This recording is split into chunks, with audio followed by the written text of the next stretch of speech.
It's amazing your capacity, dear Gemini, and who you are when you're practicing patience. You are a very different person to who you are when you're not practicing patience. The version of yourself that you have access to when you practice patience, wow, night and day. Of course, Gemini. And then the version of you that you access when you are not practicing patience, sometimes you don't even recognize that version.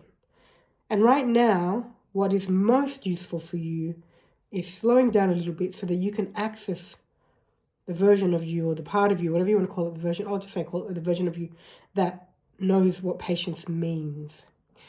The version of you that knows how to be patient. The version of you that continues a practice of patience. This is what will start to support you to recognize some of the details you keep missing or skipping over in your life at the moment. The patience is so important. Now, I can easily say to you, just be patient. Sometimes I feel like when you say to somebody, be patient, one, it triggers a world of mayhem and chaos. The other thing is I don't know how to be. It's like, oh, being patient means I've got to sit here and now I have to wait for things to change. No. That is absolutely not what patience is about. Patience and waiting are two very different things. In fact, they are worlds apart. There is no waiting energy in the space of patience. And there is no patience in the space of the waiting energy.